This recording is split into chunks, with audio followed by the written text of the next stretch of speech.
Oi, boa noite, bem-vindos. Uma semana de muito cinema na cidade e aqui no Metrópolis, né? A gente começa o programa de hoje conversando com cineastas premiados, diretores de 2 destaques da Mostra Internacional de São Paulo, Marcelo Gomes e Hilton Lacerda.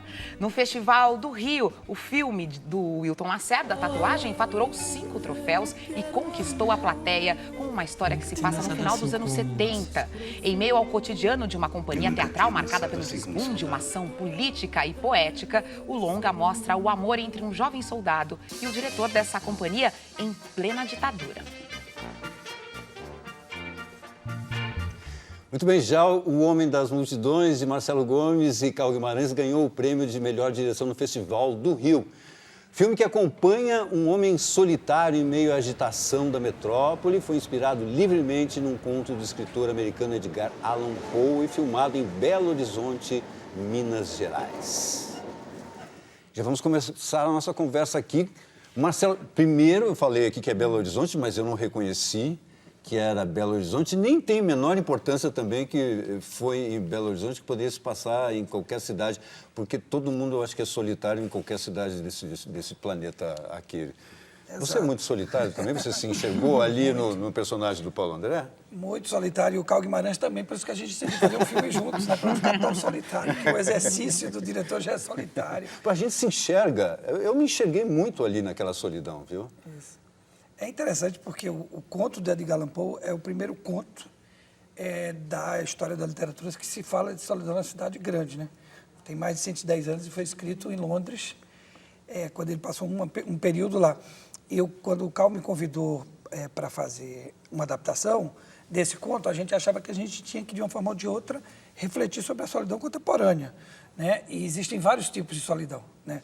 A do personagem Margot, que é amiga do Juvenal, é um tipo de solidão, que é uma solidão daqueles que vivem na internet, e a solidão dele é um tanto anacrônica, porque é uma pessoa que não tem internet, não tem computador. A solidão analógica dele, né? Tanto que a gente diz que o filme tem um formato de janela quadrado, porque é um filme que dá uma sensação de claustrofobia e de solidão ao mesmo tempo.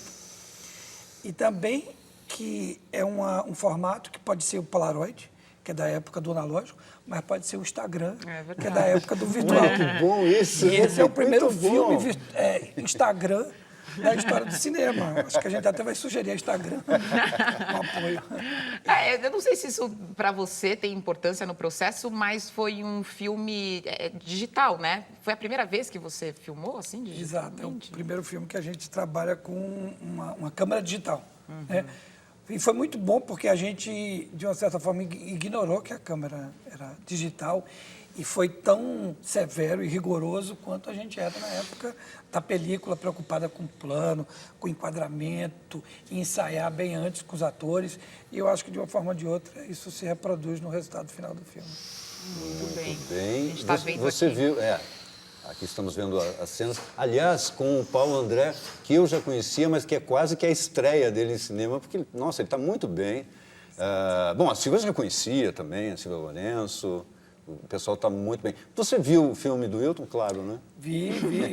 O filme do Hilton, eu estava falando com ele que eu tenho uma relação muito emocional e sentimental com ele, porque eu era muito pequeno e eu morava num bairro que ficava a pouquíssimos quilômetros do lugar onde existia esse teatro. Então, quando a gente passava de ônibus ou de carro, e eu era pequeno, as pessoas diziam, é ali o lugar. E a gente ficava criança com aquele lugar, conhecia o lugar proibido, né? Conhecia o lugar proibido, porque eu morava num bairro da Zona Norte que era muito próximo dali. Então, tem uma relação muito emocional com o filme.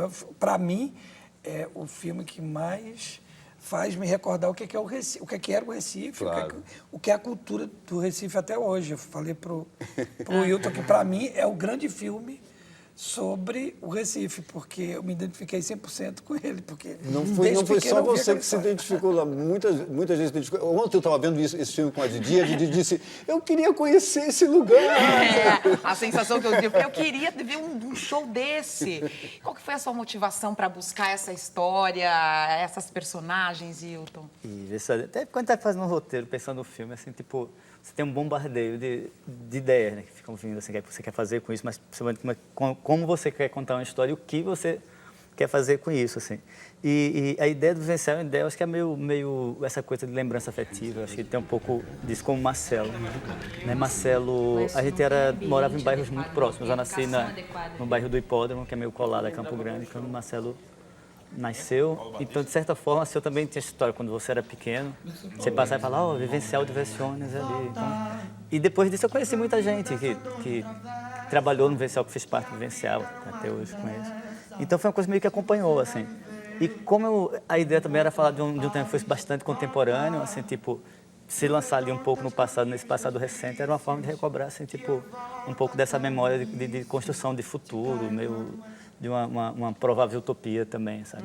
Claro. Mas sabe, se você não lê na sinopse que é passada no final dos anos 70, você vai descobrir um pouco isso ali só no meio do filme. Desculpa para você que não tinha lido a sinopse, eu contei. Mas você acaba descobrindo ali no meio do filme. Esse ano, esse 1978, não foi por acaso que você escolheu exatamente esse momento, né? Não. Tem uma coisa engraçada no ano, primeiro nessa coisa da arte, era uma coisa muito proposital. A gente não queria manchar o filme com algumas referências muito óbvias do que seria anos 70. Para alguém que tem a minha idade, que viveu em 78, uma pessoa que tem muita consciência daquele tempo, eu tinha 13 anos em 78, toda vez que eu vejo uma reconstituição de época, eu fico muito chocado, sabe? Porque parece que está em 72, 71. Em 78 era um ano que muitas coisas estavam acontecendo, a gente estava muito mais no tempo de Dana Summer do que das passeadas de protesto, uma confusão aí. E isso para mim era muito importante, porque a minha idade era 13 anos, é a idade do filho do personagem do filme, que ele tem 13 anos, assim, que é mais ou menos o momento que eu arrogantemente me achava autônomo em relação ao mundo aos 13 anos. Agora, uma coisa que me incomodou porque eu discordo. Eu li alguém escreveu assim, Tatuagem é um filme GLS, é um filme gay. E eu não tive essa leitura. Claro que tem o amor ali entre dois homens, o diretor e o soldado, tem um universo homoerótico que está presente, mas não é um filme sobre isso. Essa questão dessa questão gay, vamos dizer, eu acho que houve uma conquista muito grande de espaço. Eu acho que essa conquista trouxe também uma rotulação muito própria, assim. Na verdade, a tatuagem ele está muito mais preocupado em abrir uma janela do que se fechar dentro de um tema, assim. Né? Eu estava conversando um pouco antes, falando que a ideia da tatuagem um pouco é de corrupção, entendeu? Assim, tipo, claramente, descaradamente, está tentando uma corrupção do olhar. Eu acho que, na verdade, todo mundo que está fazendo cinema contemporâneo no Brasil está, de certa forma, querendo corromper esse olhar, sabe? Desviciar o olhar e levar você para algum lugar que não seja um local tão comum, né? Vocês dois fazem também roteiros, né? São roteiristas e agora também diretores. Como é que está desses dois lados? Gostam mais de escrever e depois deixarem a gente criticar o diretor, porque ele não falou aquilo outro, ou fazer o processo do começo ao fim? Essa relação com essas duas funções do cinema, né, que vocês dois dominam. São tipos de solidões diferentes. Mas são solidões. O roteiro, escrever, né, é um ato muito solitário, muito cruel e é muito de laboratório. Às vezes você constrói situações que é um mundo hipotético, que você tá construindo as bases dele e às vezes você tem que voltar para um processo de pesquisa, conversar com pessoas sobre o tema e se retroalimentar até da realidade. E já a direção, eu acho que é outra questão. A direção é um exercício de racionalismo, de emoção, e é um exercício físico diário que você tem que ter, porque você tem que se comunicar com 40 pessoas, você tem que dizer a 100 pessoas o que elas têm que fazer todo dia, você tem que passar 12 horas no set de filmar. Então, toda aquela introspecção do mundo do roteirista se acaba, e você tem que ser extrovertido, você tem que declarar tudo que você quer, você tem que usar o verbo para todo mundo. Acho que são processos que quase que se complementam. É muito engraçado a história da solidão do roteirista, assim, que eu em processo de escrever, eu sou meio doido, assim, fico procurando, eu gosto muito de construir, tipo, por exemplo, ambiente e personagem, para poder entender onde é que está a minha história, quero fazer, então é muito normal eu ficar me vigiando ali. E, obviamente, assim, quando isso vai para outro diretor, a maioria dos diretores que eu trabalhei são muito próximos, então, assim, a gente já tem uma cumplicidade quando está escrevendo, assim, essa ideia de escrever por encomenda é muito rara, assim, não é uma coisa que comumente eu faço. Então, de certa forma, você está meio mantendo uma cumplicidade ali, uma certa cumplicidade, mas, obviamente, quando alguém dirige, você pode botar a culpa no diretor, que é ótimo. Não gostei daquela cena, o roteiro era diferente. E quando você filma, você não pode mais dar essa desculpa, né? Você tem que responder por tudo. Febre do Rato, aliás, que é também um roteiro seu. É que Não é? a gente está vendo imagem aí, por isso que eu falei da Febre do Rato. É que é uma experiência bem engraçada, assim, é um filme... Eu tenho muito carinho pela trilogia que eu fiz com o Cláudio, sabe? Que foi o Amarelo Manga, o Baixio das Bestas e o Febre do Rato. Né? Que foi um exercício de construção. Acho que todos esses 3 filmes têm muito a ver com esse amadurecimento para mim. Assim, Para culminar até no tatuagem, né? Assim, inclusive. tipo, é bem ridículo, parece patético, mas eu gosto de set, assim, adoro set de filmagem, porque é errado, sabe, para roteirista, assim, então sempre eu estou meio presente nos sets, assim, quando sempre que posso, assim, com o Lírio, com Kiko Goifan, assim. No filme Fobia, até inclusive a equipe técnica fica lá trabalhando. Marcelo, você falou das solidões. Como é que foi trabalhar com um outro solitário, o Cal Guimarães, muito conhecido como videoartista? Como é que foi fazer essa divisão aí? Interessante, porque esse filme ele faz parte de uma trilogia da solidão. O Cal fez dois documentários sobre solidão e queria fazer o terceiro uma ficção e me convidou porque assistiu o Aspirinas e gostava muito do meu trabalho. E a gente começou a trabalhar junto. E o Cal tem um olhar muito de fotógrafo, ele é fotógrafo, ele é artista plástico, ele é documentarista, ele tem um olhar muito especial, que trabalha muito a textura, né? A beleza da imagem. E eu me preocupo nos meus filmes em fazer um cinema quase de ator, de personagens, né?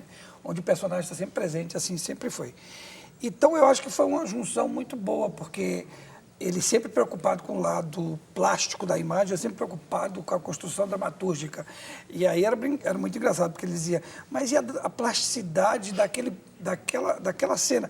Mas aí também tem dramaturgia. E aí ele falava, não, mas na dramaturgia também tem a plasticidade. Então foi um bom casamento. E no final das filmagens, ele estava dirigindo os atores e eu querendo só fazer imagens plásticas. Já houve uma mudança de pontos de vista. Então eu admiro muito o trabalho do Cal, ele admira muito o meu, então fica muito fácil fazer cinema. Só para esclarecer, então, o seu filme estreia no ano que vem, passa agora na mostra, o seu também, o seu estreia no ano que vem, e o seu Wilton estreia em novembro. Em novembro. Dia 15 de novembro. E o Metrópolis assina... Viva o Brasil! E o Metrópolis assina embaixo, porque nós assistimos e adoramos os 2 filmes. Obrigado. Obrigada, gente. Obrigado a vocês. Bom, no próximo bloco a gente volta para falar de mais um filme da Mostra de São Paulo. Cunha, ele é implacável, vê tudo. O que é mesmo, Cunha? Qual é o filme? Rabi La Estrangeira. Rabi La Estrangeira, uma coprodução Brasil e Argentina. Até já.